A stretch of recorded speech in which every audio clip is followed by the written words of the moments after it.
Moin and welcome to Dolllynx! First of all, happy Pride Month! Of course I planned something special for this month, but first let me tell you a little story. As some of you might know, I also like to draw in my free time. For that, I once bought a small set of gouache colors that I now also use in my repaints on a regular basis. These colors were from the company ARTEZA. They sell a lot of different art supplies and even some crafting materials.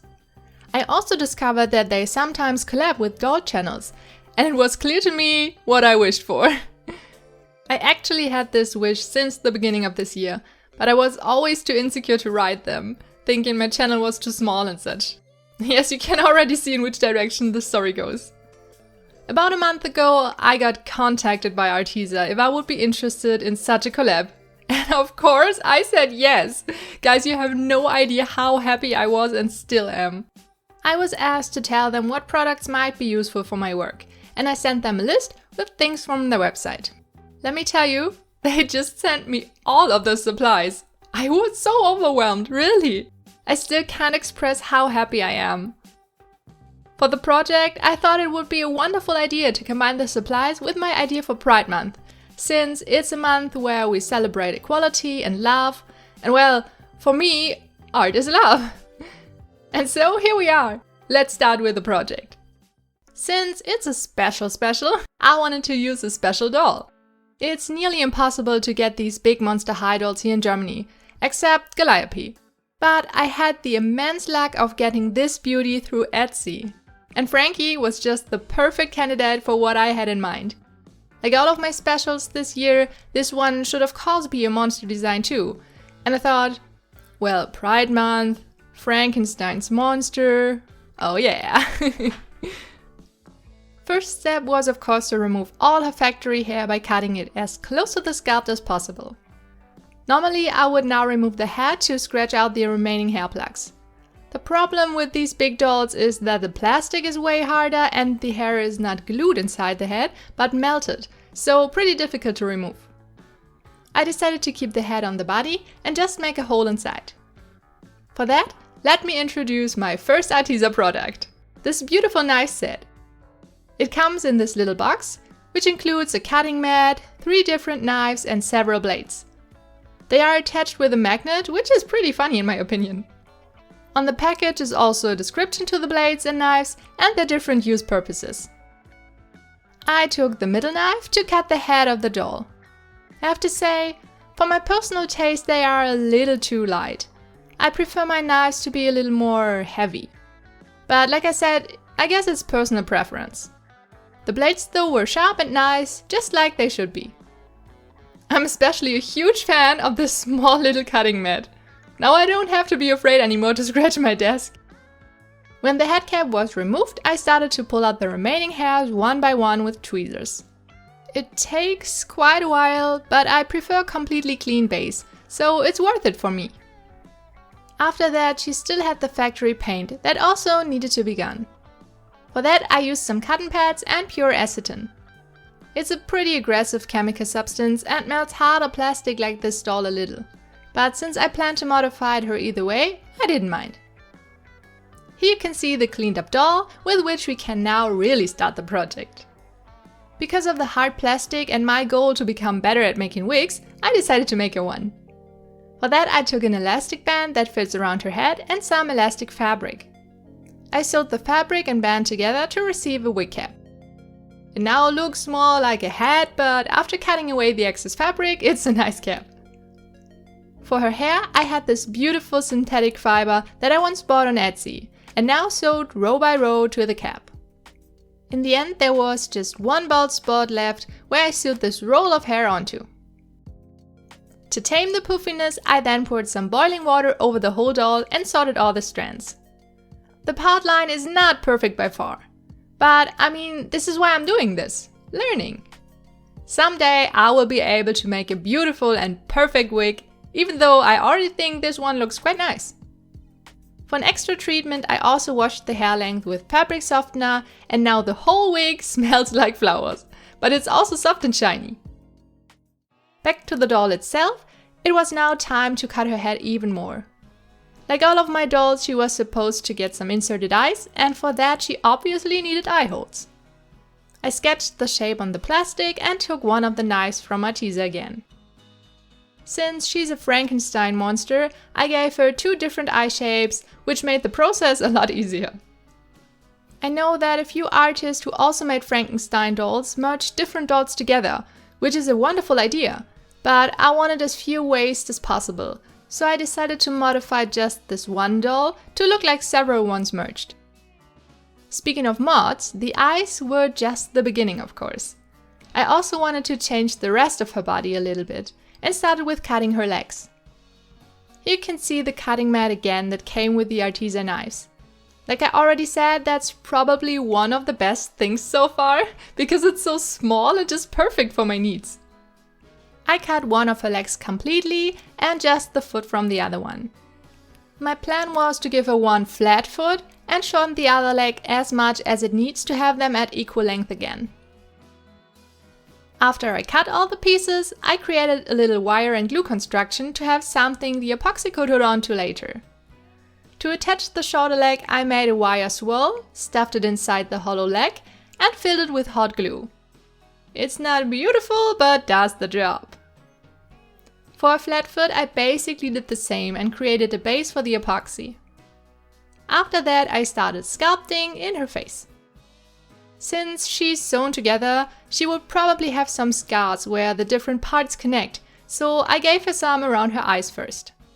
After that, her chest got some too, as well as one bigger breast. As the last thing, I placed some epoxy around her leg and wire foot and waited for everything to dry. After that, I gave her some fine-tuning by putting another layer on top. And look at that fancy silicone mat that I bought. It's really great to protect my workspace when I use clay or resin, because silicone is easy to clean. When I was happy with the legs, I gave her belly a little more attention. I wanted to combine different skin tones and different body types in this custom, so I decided to give her a chubby belly. I already tried that with my first big Monster High custom back then, with less success, so I wanted to see now if I had improved. Here you can see the whole doll with all the modifications again, that I now smoothed down to receive a cleaner look. For that I used my trusted hand Dremel and some sandpaper. While I was at it, I also removed the printed on panties and some of the bigger factory scars. After that I painted all the parts with white gesso to have a base to draw on. I also could have used some sealant like Mr. Super Clear or Liquitex at this point, but with the gesso I was creating a white base at the same time, which was quite useful to draw on. She received a few layers of the gesso before I started with the colors. And that leads us to another of the ARTEZA products. This huge package of gouache colors. For all of you preferring acrylics over gouache, they also have a huge variety of acrylic paints, but I just prefer gouache, so this was perfect for me. Look at all these colors! I guess I never owned so many pre-mixed colors before. And I just love the packaging with these little boxes inside the big box. For our project here, I took all the skin colors I could find out of the box and just spontaneously painted them on the doll. I really wanted to include an albino look at the face, so one part stayed white. For the other parts, I found some really beautiful browns, yellows and pinks. I mean, look at this gorgeous ice coffee color. It was my favorite right away. But I also wanted a very dark color and found this beautiful dark chocolate color. Looking back now, I realized that these 3 colors, the dark brown, the milk coffee and the white, were the exact fur colors of my favorite guinea pig when I was a kid. What a coincidence. The paint itself was very pleasing to work with, and the colors looked beautiful. For this kind of base paint, it would have been better to use acrylics though, because gouache will be reactivated when wet, and sealant is always a liquid, so you have to pay a little more attention on that.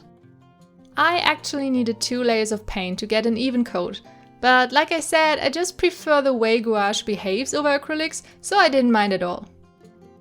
Here you can see the doll again after a layer of Mr. Super Clear sealant. I also added some white thread to the scars of the doll all over her body, by gluing every single thread on with PVA glue. It adds a little more detail to her overall look, that I really like. I started blushing the whole body with my Rembrandt soft pastels to bring out some shapes a little more. Moreover, I decided to give the scars a little treatment with red to make them look a little more like, not completely healed yet. I sealed everything with another layer of MSC and took the next ARTEZA product to continue with the paint job. This giant box of watercolor pencils. It's made out of metal and I really enjoy the size. Inside the box are 3 different layers of pencils. By the way, do you love the smell of wooden pencils as much as I do? It's so calming. I also really appreciate this overview of all the colors inside the box. That's pretty useful. Color-wise, I decided for a nice red to start with and sharpened the pencil before drawing on the doll. First thing was to emphasize the stitches on her body by drawing around their ends. After that, I worked a little more on the face by darkening the skin around her eyes with my soft pastels. Then I drew the lid fold and lower eyeline with one of the watercolor pencils. It was way easier for me to paint the darker skin because I was really unsure which colors to use for the white skin, but I ended up with a variety of different light flash colors. If you remember my last big doll repaint Strabella, you may also remember that I really liked the dark skin with a light pink lipstick. So I wanted to do that again with this doll. And I found the perfect color. It's called Pearl Bubblegum. It's pink and already shimmery, shiny, beautiful. Again, this will need at least one more layer, but I think it looks beautiful already. After her lips, I wanted to give her eyes a little more makeup. First, I sketched the shape of the eyeliner with a watercolor pencil and drew over it with black gouache paint.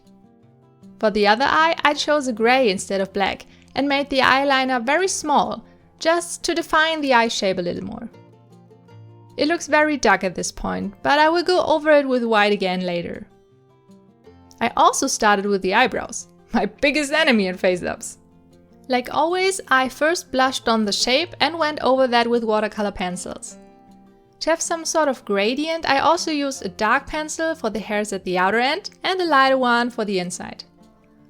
The brow on the white skin turned out a little too yellow, but I just used that as a base to also add white hairs later. At this point, it may be worth mentioning my opinion on the pencils. First, I quickly realized that they were way softer than the ones I was used to. That made it a lot easier to put color on the plastic without damaging the sealant, but it also leads to the tip losing its sharpness very quickly. Guess it's again a question of personal preference, but I do enjoy the easy color application, even though I have to sharpen the pencil constantly to remain the thin tip. For her lower lashes, I switched again to gouache paint, since I feel like it's easier for me to paint hair with a brush. They are still not perfect and a little too thick looking, but, well, room for improvement is never a bad thing. I also blushed white pastels on the brown skin color as a highlight on her cheekbones or nose. It looks strange now, but the sealant will delete a lot of the white, so I always blush it on too heavy so it'll be quite right when sealed. Speaking of white, here you can see how I paint her right eye with gouache paint again. I also added the paint to her lips before for a more sparkly look. Painting white lashes was quite fun, maybe because I never really did it before, but it looked so cool somehow. The last step was now to add the white hairs to her eyebrow for a more wholesome look, and the face-up was done. I sealed everything with Mr. Super Clear Sealant again and came back to add tattoos. Yes, I'm quite obsessed with these nail art stickers as tattoos, since I did this on my BGD Cordelia. So now I wanted to do that again, of course! I also learned a new method to place them down. Instead of pressing them to the plastic and wet them, I wet them first, take off the tattoo and place it on the plastic. I guess that also is the right way to do it, because otherwise the colored sticker facing down and are not colored anymore. You never stop learning! Yeah, I went crazy and covered her whole leg and a little bit on her hand with tattoos, and sealed everything with 2 layers of Mr. Super Clear. After that, I gave her an extra protection layer with Liquitex matte varnish and some gloss on her lips and eyes. So now she just needs some lashes. I only have these black ones, so I took a small piece and tried to paint it with white paint, but, well, it kinda worked. To glue them inside the eye holes, I used my PVA glue and a toothpick. And while we wait for the glue to dry, we can start making her some eyes. It's always one of my favorite parts. I already prepared these bases that I painted with my gouache colors. Here you can see which colors I used. Now I wanted to add a darker tone to the outermost circle of the iris. I chose these two different sizes since she has two different eyes. Her white side needed a reddish eye, and for her brown skin side, I wanted to try a very light blue. After the paint had dried, I could finally try out the thing I was most excited about. This huge pack of micro glitter powder. Look at this giant variety of colors, I was in heaven! I picked a nice pinkish red and a very light blue for my eyes. The bottles always come with this protection surface thing that I use first to pick up the pigment, so I won't waste anything. As a last step, I also painted a black pupil on the iris and added clear UV resin on top. And with that, the eyes were done. I absolutely love the blue one, maybe because I generally love blue so much. And here we have our doll again with her trimmed lashes. I also added a little piercing to her nose. Now I took my eye putty, placed it around the eyeball and pressed it inside the doll's head. Since fashion dolls do not have this specific mold to put eyes in, I always need a lot more material to secure them inside the head. And here we have the girl! I love the combination of the brown skin with the blue eye. And I kinda wished I had a whole doll in this style, it's so beautiful. But let's give this cutie an outfit too. For that I bought some patterns from Recream Arts on Etsy and modified them a little bit to receive this little shirt. And with that I can show you the last product ARTEZA sent me. Vinyl sheets! I've never worked with something like this before, so I was extra excited to make her clothes fancy. Look at all these gorgeous colors and effects. I was in love. Here you can see them all again, as well as a little instruction on how to apply them on fabric. I was ready to start. For my project, I sketched this heart on a normal piece of paper, cut it out and placed it onto the vinyl to cut the shape. Again, this tiny cutting mat is so useful. How could I ever live without? It took quite a while, but in the end I had a beautiful heart ready to be transferred to the shirt. But that was not enough for me. I wanted more, and this rainbow vinyl was just perfect for my idea. So I cut out lots of tiny triangles to insert in the heart shape. When I had all the pieces together, I laid them on the shirt as perfect as I could, placed the Teflon sheet, that also came with the vinyls on top of my artwork, and applied heat. I was pretty nervous, but lucky me, it all went perfectly fine and it looks awesome. I can't wait to beautify all my future doll clothes with it. Since this doll is a very special project, I also wanted to give her a little accessory. I once bought a fake leather sheet and thought a shoulder bag would be a very cute idea. I sketched out this pattern and started cutting out the shape. After that, I sewed the edges together and had this cute little bag. I glued it chain-shit so the doll would be able to actually wear it and decorated it with some buttons. Ain't that cute? And with that, we had everything together. The doll, an outfit, wig, and shoulder bag. I also found this earring from a Gouache doll that seemed pretty cute on her. Oh, and while I dress her up, let me shortly say how proud I am that my clothes get better and better. I'm so glad to see progress. They do start to fit very good and the quality gets better too. It was my goal for this year to improve on making doll clothes, so it's very nice to see that I'm on a good way. And here we have our lovely Frankenstein doll. Her name will be Kelani, and I really love her. Thank you again so much ARTEZA for sending me all these lovely products to bring her to life. And if you, my little lynxes, are interested in these products too, I'll link all of them in the description box. And if you buy products using these links, I will also get a little bit of the money through it. At absolutely no extra costs for you, since they are affiliate links. I can't thank ARTEZA enough for this opportunity. But I guess you want to hear her story now, right? Let me tell you. Kelani was made by an evil scientist who wanted her as a personal slave. But little did he know how strong his so-called monster would become. Kelani quickly realized that the life he made her for was not worth living, so she ran away, just to find herself homeless, poor, and alone on the streets. Even though she had the appearance of a grown-up, she was still a child with nearly no life experience. But fate was kind to her when she crossed the way of a young couple. The two men saw her kind personality and took care of her. Being raised in a living and caring home, she soon developed a strong will to fight for equality and justice. And so she became a journalist. In her articles, she talks about all the uncomfortable truth people don't want to see or don't know about.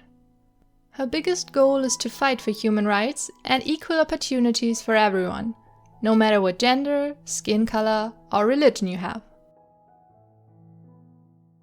And that was her little story. I really hope you like it and it made you a little smile in these difficult times. Also, ARTEZA wants to spread some happiness too and created the ARTEZA Laugh or Laugh challenge in June. Every week has a different prompt where you can create art upon and share it with the hashtag ARTEZALove. So take a look at it to see all sorts of beautiful artworks and even get the chance to win a $100 gift card. But that's not all. I also have a little coupon for you with which you can 10% off of your order from ARTEZA. And if you lack on inspiration or want a more inside view on how to use any of their products, you can just visit their YouTube channel to see many videos about that. I will link everything in the description box again for you to enjoy. Like I already said at the beginning of this video, I really like their products and I'm very thankful for this collaboration. Have a wonderful day, my little lynxes. Thank you again so much for watching, for all your comments and all your support in general. See you soon! Tschüss!